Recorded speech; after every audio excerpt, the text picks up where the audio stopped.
நகர பேருந்துல தான் நீங்க புரிஞ்சுக்கணும். நகர பேருந்துல ஆண்களுக்கும் இலவசம்னா, ஆண்கள்ல எத்தனையோ பேர் வயசானவங்க, பாவப்பட்ட மக்கள், பாவப்பட்ட ஆண்கள் இருக்க மாட்டாங்களா? வறுமை கோட்டின் கீழே இருக்கவங்க எத்தனையோ பேர் இருக்காங்களே. எத்தனை பேர் எல்லாருமே பேர் வந்து எல்லாருமே பணம் கொடுத்து போற அளவுக்கும் இல்லாதவங்களும் இருப்பாங்க. அந்த அடிப்படையில ஏழை பாளைகளுக்கான உருவாக்கப்பட்டதுதான் புரட்சி தலைவர் எம்ஜிஆர் உருவாக்கின கட்சி தான் அதிமுக. அதை வார்த்தெடுத்தவர் புரட்சி தலைவர் அம்மா.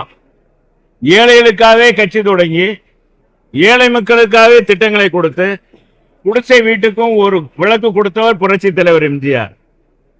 அனைத்து குடும்ப அட்டைதாருக்கும் விலையில்லா அரிசி கொடுத்தவர் எங்க அம்மா. அப்ப நீங்க அதை கேட்பீங்களா?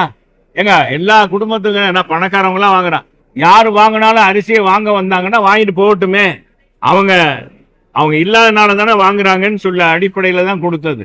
அதே அனைத்து குடும்ப அட்டைதாருக்கும் விலையில்லா மிக்சி, கிரைண்டர், மின்விசிறி கொடுத்தோம். நீங்க அதெல்லாம் புரிஞ்சுக்குங்க. நாங்க கொடுக்கிற திட்டங்களை பாகுபாடு பார்த்துல, தகுதி பார்த்தல்ல, அனைவருக்குமான திட்டம் தான் இது. இந்த திட்டங்கள் அதன் அடிப்படையில் தான் இந்த தேர்தல் அறிக்கை 5 அறிவிப்பு, முத்தான அறிவிப்பு. இன்னைக்கு அறிவித்த உடனே திமுக ஆட்டங்காண்டுச்சு.